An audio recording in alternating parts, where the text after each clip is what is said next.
Good morning, everybody. Hope everybody's enjoying the day. And I don't know if we've answered all the questions. We had asked me anything, but we're going to try and answer some more. This panel was put together to give a little bit of background on where we sit today with regulations and where we're going. And actually what we decided was, because there's so much change going on, is that we really did need to drill down a little bit in some of the regulations and some of the areas. As we started the program yesterday with the commissioner talking about what he sees, then we had some alumni from the staff talking about the way they see it.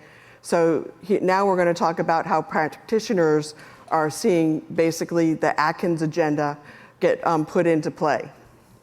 And so I have with me a couple of my colleagues throughout the firm, so they're not necessarily people who you see every day, and I'm going to let them give a little bit of introduction to themselves, except that you actually do know Stephanie Hildebrandt, who's just on stage. So her and I are going to moderate this, and we're going to have Cliff and the Bryans, there's two of them, so they're going to have to decide who we're asking, give you a little more insight, and not only just from the BDC perspective, but from distribution, talking a little bit of the executive order on the 401ks.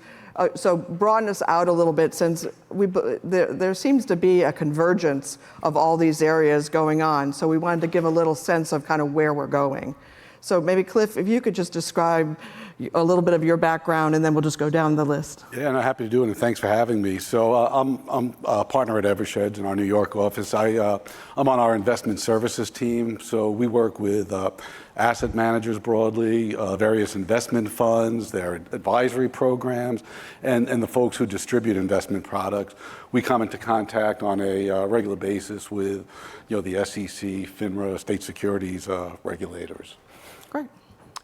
Brian O'Shea, I'm an advisor to the Small Business Investor Alliance. I help SBIA with BDC, private fund, and other regulatory legislative issues. Previously, I spent a lot of time working on Capitol Hill, the Financial Services Committee, also at the U.S. Chamber of Commerce, running the SEC portfolio there. He's the other Brian. I am Brian Rubin. I'm in the DC office of Eversheds. I'm co-head of the Securities Enforcement Group. I used to work at SEC Enforcement, and before that, NASD, FINRA Enforcement. So I represent firms and individuals being examined and investigated by the securities regulators. And Stephanie Hildebrandt, I've introduced myself a couple times now, but for those new into the room, also a partner at Eversheds, working primarily with BDCs, and Cynthia, quite a bit. And I did fail to introduce myself, but I think I know almost everybody in the room. Cynthia Cruz, Steve and I have been building out our capital markets practice. We have, as you've already seen, about 25 people who work on BDCs and interval funds, closed-end funds on a regular basis. And when I started, there was only about 5 BDCs. A handful, so we've been doing this for a little while. And the expansion of the industry, the panel after us is going to go into some more about other closed-end funds, interval funds, talking a little bit about ETFs. So since all these convergences are going on, we're going to try and bring that all together for you. So just to kind of set the stage, we've had a lot of change. As you've already seen, we had Commissioner Yeda yesterday, and he talked about the various projects that he had, which he's only there for 2.5 months. And he did a lot of work for the BDCs. We got the co-investment order, we got the multi-class. So that moved through, and then Atkins came in, and he's obviously pushed forward on what he's calling the new day. And we'll go into that in more detail. But at the same time, so things are a little chaotic, the staff is down by 15%. Now, we did hear the commissioner talk about the fact that he didn't think that was really going to impact anything. As a practitioner, I can tell you that it is going to impact things. Things are slowing down a little bit. Some of the expertise that you would have expected isn't always in the same seat. Actually, one of the biggest problems we've had is finding out who we should be talking to, because as people shift places or move, you don't know who you need to be speaking with. And we even have had basically senior people issuing SEC comments on just regular disclosure documents. So it's very interesting to see how this is going to go. And I don't know if you've seen, but there's actually another riff going on that they've actually asked people to if they want to leave and they get a payout. But they not only ask them if they want to leave, but if some of them who are more senior, they've actually suggested that there might be demotions. So if you want to stay, you may not be able to stay in your same seat. So there is a lot of change going on the staff. They are doing a lot to keep up with it, but you're going to, and I think you've heard a little bit about exemptive apps are taking longer and that type of thing. And then we've got Doge in there doing things, trying to reduce expenses and that type of thing. It's it's a little chaotic. Now we've got the shutdown, and everybody wants to know, well, what happens during the shutdown, right? Well, during the shutdown, nothing's really happening unless it's an emergency. And about 90% of the staff went home in the last one, and I would suspect that it's at least that amount now. And so just regular everyday stuff is not getting done. If you do have a proxy statement, you heard, you might, if you wait your time period, you maybe can go ahead and send that out if you're comfortable. Certain registration statements, if you're an ongoing fund, if this goes on for a long time, you might have to make a decision about whether you're going to pull a delaying amendment. That's something you don't necessarily want to do. No action letters, I would suggest to you, are really kind of at a standstill unless it's an emergency, like back in 2008 when they had the auction rate preferred, the pricing was off and they had to do something for them. But there really is not much going on, and I would say the enforcement, the same thing, and I'll let Brian talk a little bit about that. But Atkins has really put out what he has called a new day. He really wants to make an impression. He's not going to have as many rulemaking projects, and actually, out of the they put out an agenda every year that tells you what they're going to focus on. Only 3 of the rulemakings were applied to funds, which was very interesting. That was, so you can see where they're going to be spending their time. It's going to be on more the crypto or ETFs or things along those lines. He's really, really focused on that. So it'll be interesting to see how that happens. There are some changes or rules that are being proposed on shelf mechanisms. We'll talk a little bit about accredited investors, and then also on some disclosures. And I think everybody's kind of heard about the possibility of 10Qs no longer being Qs, going semi-annually. There was just reports in the last 2 or 3 days that that's actually going to, that Atkins is trying to push that forward. We've heard them talk about that for years. We'll see what happens. He says he wants to leave it to the market. And most recently, he said effectively he wants to future-proof the market and the regulatory structure so that it doesn't get changed again. So once he makes his changes, that he's gonna, that's what he's gonna live by. So Stephanie, maybe you can talk a little bit about how that impacts kind of the practice and how BDCs are kind of on a day-to-day basis. Yeah, and I think to Cynthia's point earlier, just talking about the reductions in staff and where we go and who we talk to, I think it's made things difficult. Just trying to move things along and move things forward. As Cynthia noted, Chairman Atkins has repeatedly said that it's a new day. It's a new day. He's repeated that over and over. I think the other commissioners and other SEC staff that have spoken have also repeated that. I think where we're seeing the impact there, outside of just the day-to-day and trying to get responses and get documents reviewed, the SEC has withdrawn a number of proposed rulemakings. Things like, and some of them are not necessarily surprises per se, especially when we get into kind of ESG and things like that, but they've repealed the rule proposals related to the requirements for enhanced disclosures by certain investment advisors. Again, about ESG. I don't think that was a surprise to anybody, but it just, again, shows evidence of things that are changing or potentially changing. There was rulemaking out there about cybersecurity risk management for investment advisors, and it would have required investment advisors to put in place advanced written cybersecurity policies and procedures, as well as risk disclosure. It would have required more incident reporting. It would have required changes to your Form ADV as an investment advisor related to these cybersecurity risk management policies and procedures. Exchange Act Rule 14A8 has been changed back and forth, I think, throughout the last several years. There seems to be a constant flux where new guidance is put out, new guidance is withdrawn. But this is the rule that allows, when a shareholder proposal is submitted to a public company, which BDCs are, and when that shareholder proposal is proposed or submitted to the company, whether or not the company has to actually include that in their proxy statement for a vote.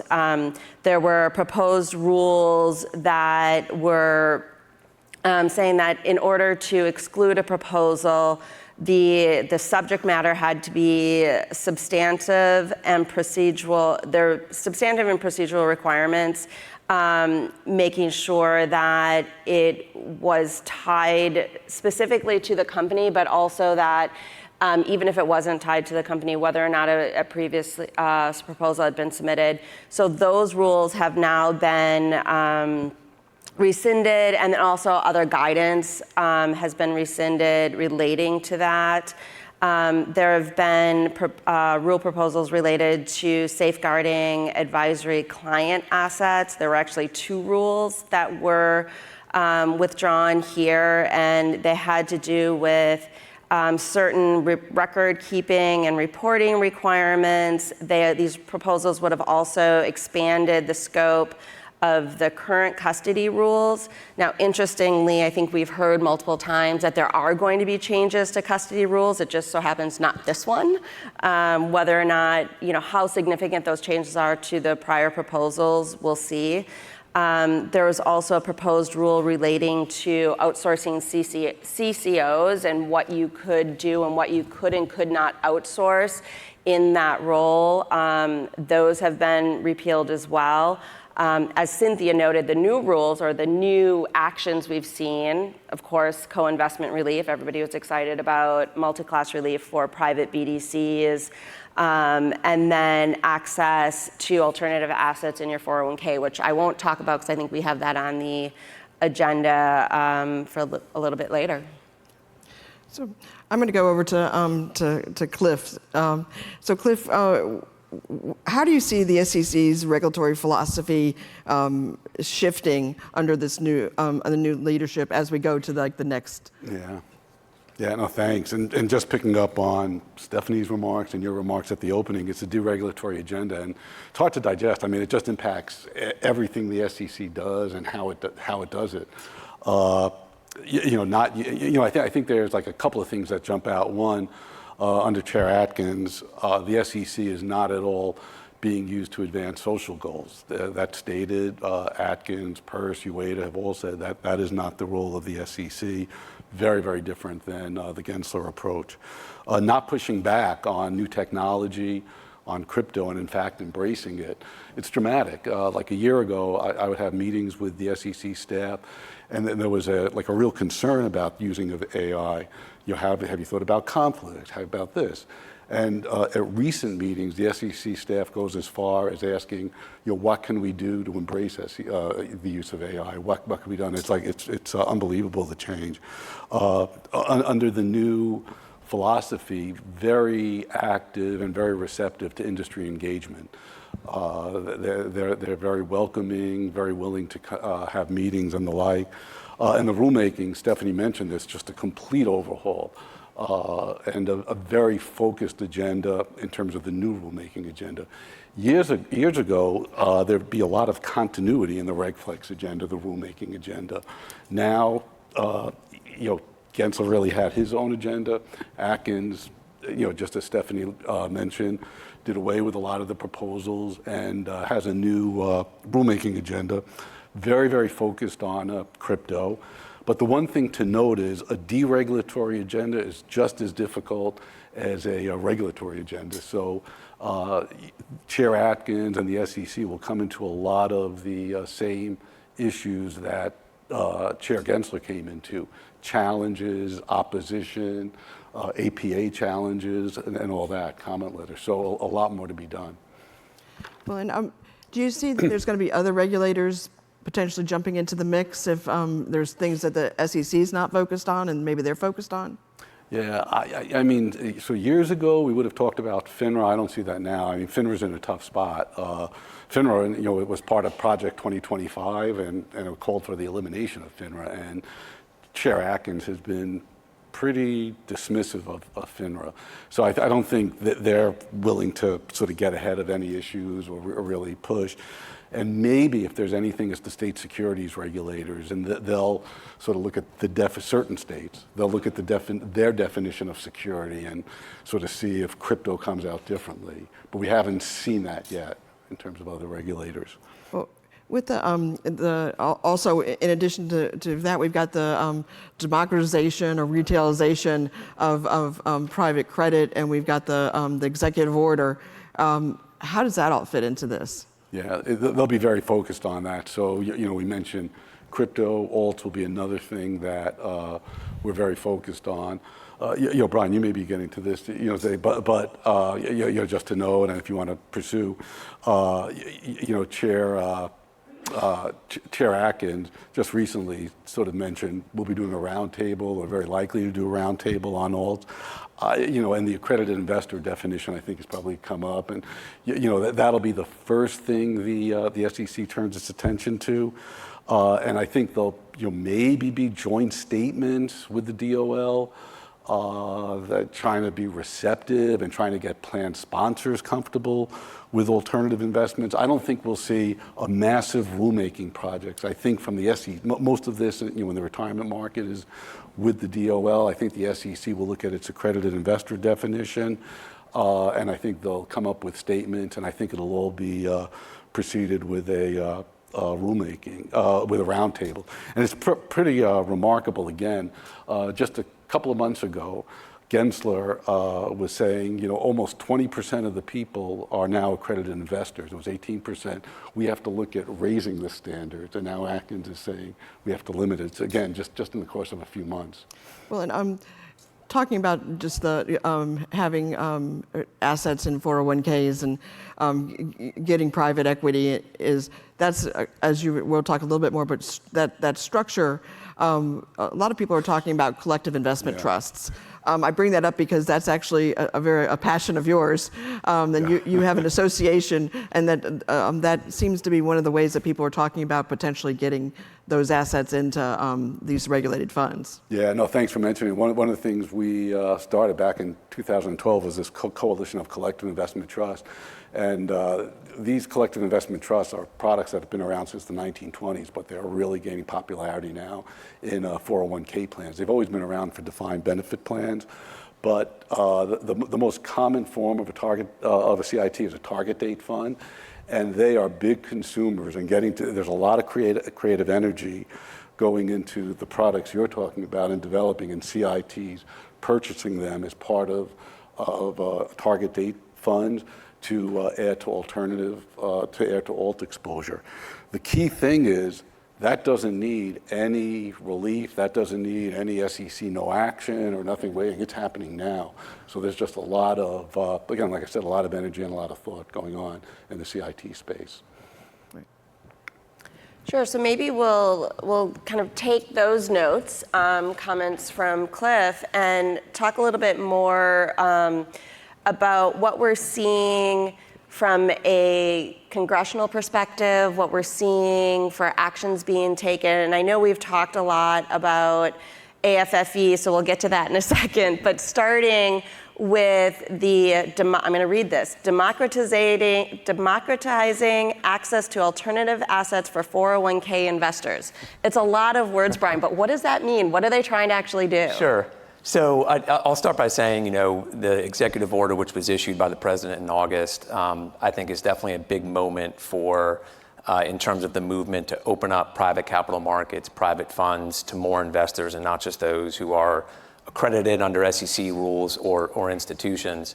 I started working in financial services policy about 15 years ago, and a lot of the focus back then was on things like the Jobs Act. And you heard this term democratize. How can we open up more opportunities, both public companies, private companies, for the everyday investor that are now shut out? And you look at the things that have developed since then, no commission trading, crypto digital asset markets, the continued growth of the private markets. And I think you get to this point where there is kind of the urgency now of making sure that if you're a 401k investor, you have the same opportunities with protection that other investors have. So I think for BDCs, it's absolutely an opportunity, potentially a net positive to grow an investor base, but completely agree with everything Cliff said in terms of things probably being more incremental than kind of all at once the 401k market changing. The executive order is just the beginning of the process.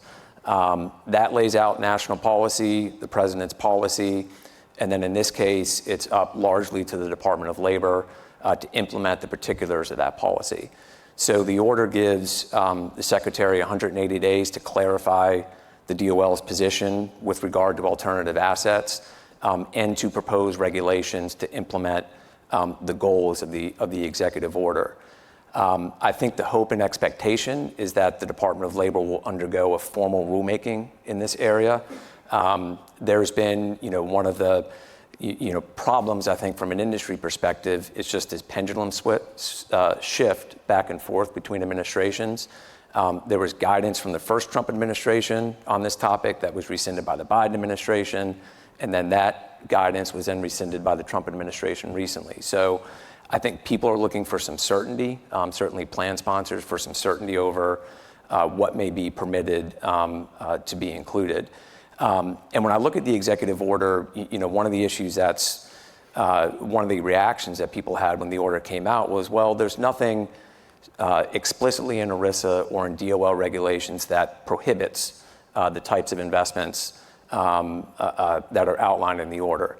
And that's true, but it's been a concern over compliance and liability and private lawsuits. So when I look at the executive order, one of the terms that struck out to me is that the Secretary of Labor should prioritize actions that curb ERISA litigation. That's a great goal, right? I think a lot of people would welcome that, but what does that look like? What are the details of that? What do safe harbors look like? Are plan sponsors going to be comfortable, weighing the costs and benefits and saying, okay, we're going to include either directly or indirectly these types of alternative investments, and does that, properly quell the threat of litigation?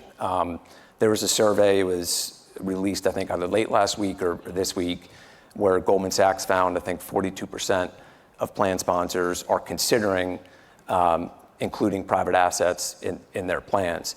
That's a substantial number, maybe not overwhelming, but that's a substantial number. So I think there is an appetite for it, but like most everything else in Washington, the devil is going to be in the details. And I think it's important, obviously everyone on the panel and SBIA, but also for BDCs and others with a stake in this to at the very least kind of monitor the roundtable that's going to happen, monitor all the actions that are coming out of the Department of Labor and SEC to see how this is actually going to play out. Similar, just moving, I guess, taking that one step further, talking about the 401k investors, but we also hear a lot about accredited investor status. And, I think we just heard Brett talking about that a little bit too. We heard it on our panel. How do you think the regulatory agenda is going to impact, whether definitionally or different aspects of the requirements and limitations around either being an accredited investor or what an accredited investor can do? Yeah, and one thing to mention, there was an action taken earlier this year about self-certification for accredited investors that I think is kind of indicative of how the Atkins Commission is going to approach this issue, and this goes to the general solicitation provision of the Jobs Act, where basically private funds could advertise to the general public an investment in the fund, but if you ultimately invested in that fund, if you were an individual, you had to be an accredited investor. The problem was the way that the SEC implemented that rule. they said, okay, you have to be accredited, but we're going to search your house, your car, we're going to go through this whole process to make sure that you're telling the truth. And it was very invasive, and it kind of put a chill on the market. So the SEC earlier this year allowed for more of a self-certification, a written certification that investors are accredited. There's a few ideas that have been kicked around, and some of these have won bipartisan support on Capitol Hill, including bills that have passed the House recently. I'll highlight 3 possibilities of where the SEC could go with this if Congress is not able to get legislation over the finish line. One is this idea that Commissioner Ueda has talked about, this of a sliding scale, where currently if you don't meet the income and net worth criteria, you're shut out completely. His idea is basically based upon somebody's income or net worth, you could invest a certain percentage in private assets or in private offerings. And that would scale up, the higher the income, your income and net worth is. A second idea is this concept of an SEC or FINRA administered exam.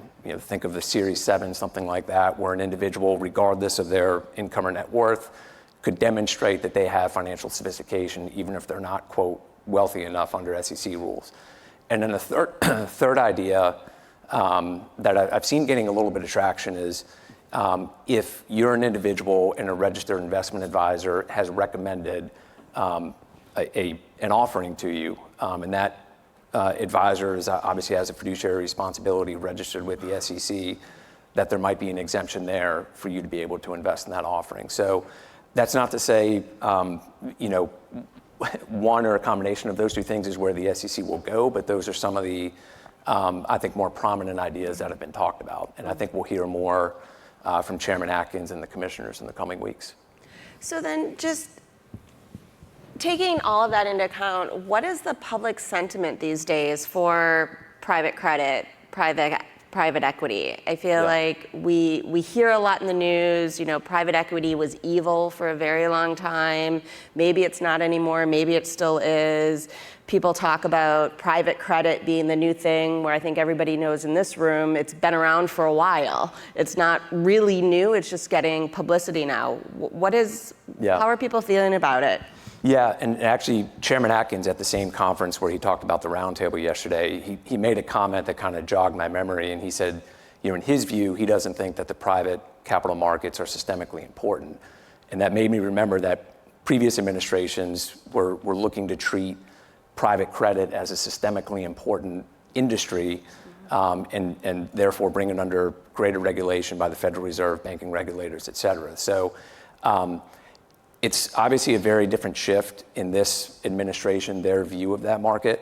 I think you'll see, for example, when the executive order came out in August, members of Congress, Elizabeth Warren, for example, kind of put out a statement, right away saying that this is going to be a giveaway to Wall Street. It's going to threaten investor protection, et cetera.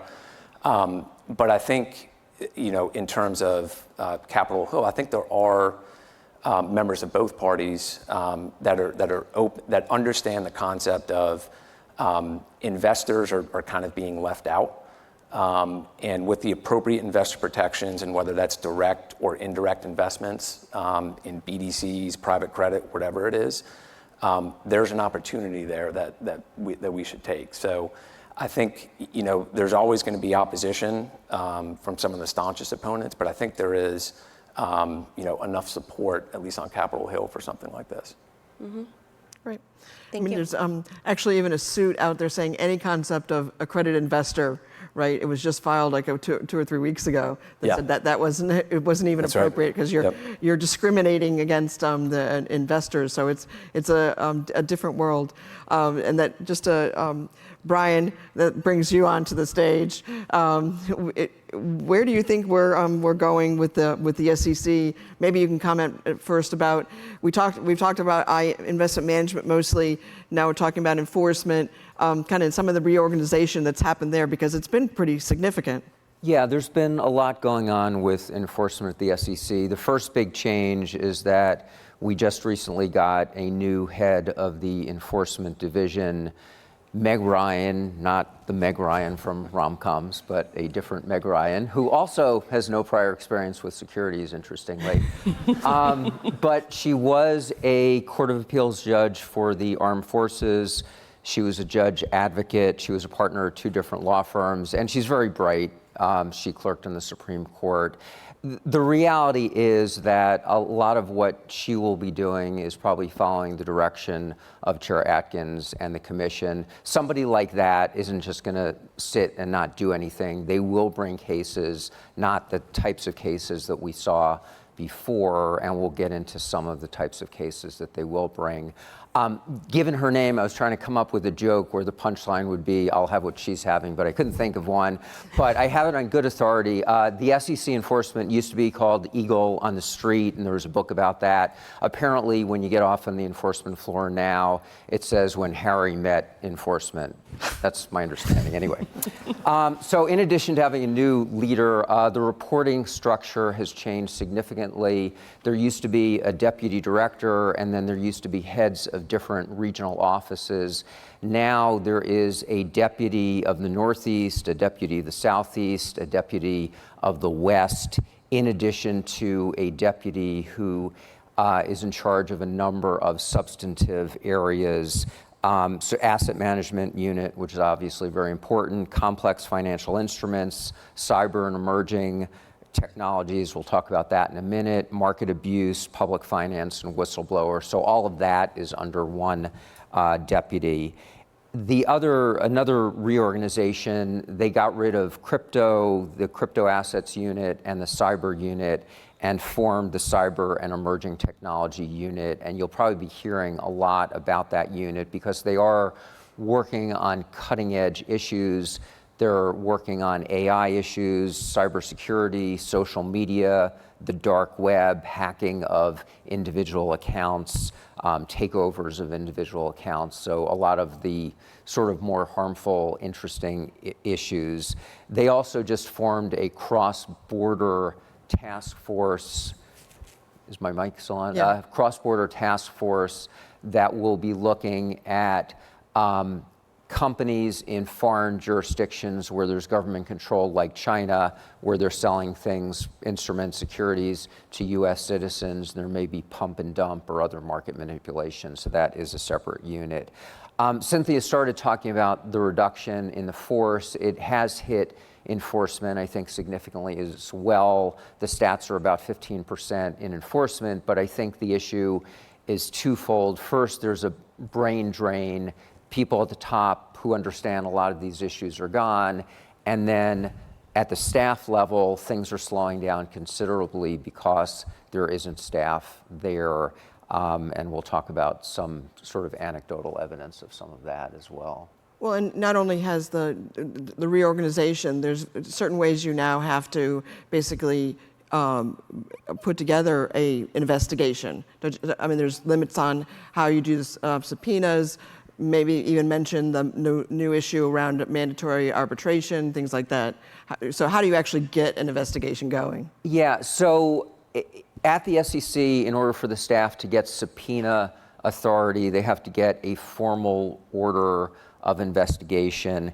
And since 2009, that issue was delegated to the head of enforcement. So if the head of enforcement thought that voluntary requests weren't sufficient, they could get a formal order and thereby get subpoena authority to request documents, information, and testimony. When Commissioner Ueda was acting chair, he changed that. So it's gone back to the way it was pre-2009. So the staff has to go to all of the commissioners and present a case. We need subpoena authority because there's a lack of cooperation, because it's a significant issue, whatever it is. So it's going to slow the process down because they do need to go to the commission. On the other hand, because they are going to the commission, the staff will get input from the commissioners whether they think an issue is important or interesting or not. So I think they'll get a signal from the commissioners about whether to proceed with investigations that way as well. So do you think the mandatory arbitration, the fact that they're now going to be allowing that, is that something that's going to, I mean, there's been statements out there in the public that that's going to open up the IPO market again because you won't be able to have these class action lawsuits. Is that really? Yeah, it's interesting because they didn't allow that before, but they are allowing the mandatory IPOs in prospectuses now, as long as there's adequate disclosure. So it's going to significantly impact class actions, which from a company's perspective are very expensive. Arbitrations are a lot cheaper. They can deal with issues sort of one-off. And when there's class actions, all the filings are public. With arbitrations, there's some private aspects as well. So I think the landscape is going to change significantly because of that. And we heard yesterday about the fact that there was a lot of time spent during the Gensler period around spending time with exams, using those exams, those technical violations, and turning them into enforcement. Is that something that's going to be happening? Or is there going to be more focus on fraud and that type of thing? Yeah, so Chair Atkins gave an interview to the Financial Times about a month ago, very detailed, and he really emphasized that they are going to be focusing on lying, cheating, and stealing, sort of real fraud. He also said that when there are technical violations, they'll talk to the companies, the firms, and not just bring enforcement actions. And the big focus that a lot of people in the industry have been looking at were the off-channel communications, where there were multi-million-dollar penalties against companies, over 100 companies for these off-channel cases. And a lot of people thought that that was excessive, and if the SEC just made known to the companies that there really are these issues in place and we have to figure out what to do with them, that the current administration won't be bringing those types of cases. So I do think that there will be a lot of changes. Anecdotally, from exams to enforcement, I was representing a very large company. They got a 30-page deficiency letter from the SEC. There were some repeat violations. There was some customer harm. We wrote a response letter, and as it turns out, exams did not refer to enforcement. Probably not because of my great lawyering, probably because the staff is looking at things differently. And then the other issue from the lack of staff is they're just moving slowly. Another client had a cybersecurity breach. We self-reported, which was appropriate to the SEC. The SEC took 2 months before they got back to us. And from I think all of our perspectives, that's not good because the SEC should know what's going on. If other companies are being breached, they should let the companies know about it. They should make sure our client is doing the right thing. So I think there are some bad repercussions from the lack of staff as well. Yeah. Well, and there was one comment that I read recently that even though we're saying that they're not necessarily pushing towards some of these more examination issues, he said if you have if you don't follow compliance, that you will find yourself naked, homeless, and without wheels. And this is Chairman Atkins quoting another chair, right. Richard Breeden. What do you think? What do you make of that comment? Well, I think what he's saying is that if there is a real issue, and if there's a real issue, and if we know there's a real issue, companies will be penalized or individuals will be penalized because of that. They're not going to let fraud just go. And as I said before with Meg Ryan, I'm sure she wants to be an effective head of enforcement, bringing cases where there is real harm. So I think that's what he was emphasizing. So maybe we can just go back through the group here and just, where do you see us in a year? I mean, we've talked about all kinds of a variety of changes. This administration at all levels seems much more inclined to make changes, and that there's a lot more innovation. It's like, how do you balance that protecting investors but also allowing the market to run, because a lot of these things really come out. There was a Financial Times article that talked about Atkins wants everything market-driven, even talking about governance. And he's actually used the term weaponization of corporate governance, which I'm actually not sure how that all fits together. But there's obviously a huge appetite to make changes. You've heard all kinds of variety of issues. Maybe I'll start with Stephanie. Where do you see us in a year? Oh gosh, where's my crystal ball? It's hard to say because, I think the reductions in staff is really going to hamstring any quick movement, despite the desire, or at least the publicly stated desire, to make all these changes and rearrange everything, rework how we're thinking about things.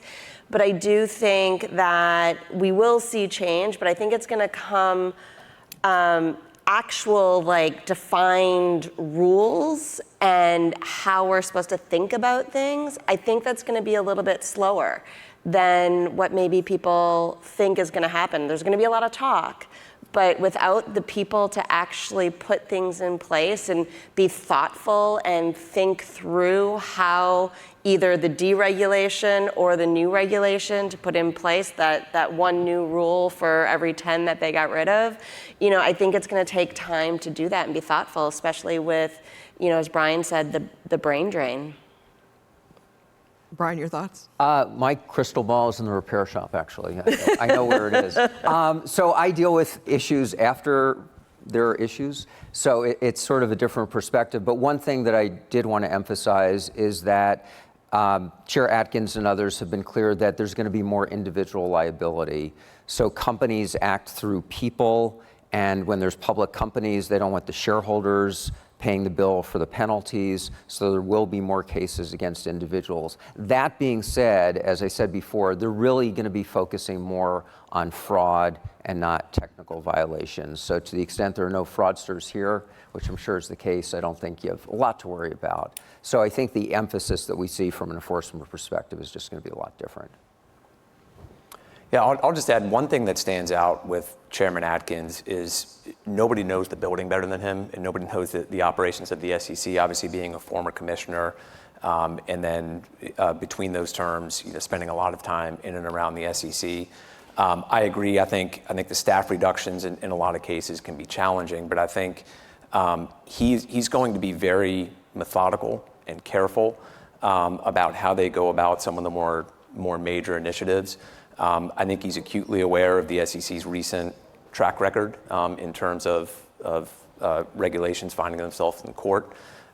So whether it's things like roundtables to sort of bolster public record and that sort of thing, he's going to be very careful and methodical about how they go about some of their rulemakings. Cliff? Yeah, and just to build upon what's being said, in a year, I think we'll see proposed rules in the areas we're talking about: crypto, accredited investor. I think we'll see challenges. I think we'll see a back and forth. I think the reductions in staff, we're all mentioning that. It's a big deal. It's a big deal. You started off your remarks about the most current one. You could either leave or get demoted. I mean, that's significant. And it's a crowd. In a way, the SEC's very easy to engage. In another way, outside the agenda, it's very tough to get attention. And it'll be very interesting to see what happens at the commission level. We have one of the commissioners, Commissioner Crenshaw, who'll be stepping down in December. We may have a commissioner, 3-0, three Republicans, 0 Democrat. But again, I think it's going to be very focused. We'll see proposed rulemaking. The other thing we have our eye out on, the next rulemaking agenda is coming out soon. It's always delayed a few months. So we're talking about the spring agenda. On the fall agenda, maybe there's room for record keeping for the asset manager and broker dealers. That's a hope. So maybe there's some new initiatives we'll see, in the short term. So this deregulation environment, I think that, and actually Commissioner Crenshaw mentioned this. She said it's almost like the game of Jenga. You got to be really careful about what you pull out because the whole thing may come down. And I think that it's something to think about as we're going through this process. But I'd also say deregulation is as time intensive on your part to get up to speed on how to deal with it and to deal with the changes, that I don't think you can think that there's going to be really less time and there's going to be more, I think, more emphasis on compliance. I think your management teams are going to be spending time there. I think your boards are going to have to spend a lot more time, especially in some of the areas, the principle-based rules that have come out. So I think that deregulation may be a little bit of a misnomer, is what I'm trying to get at. That I think we're going to see a lot of activity, and I think that it's going to be a very interesting world as we move forward. So, thank you, and I think we actually hit our time as well. Thank you. Thank you.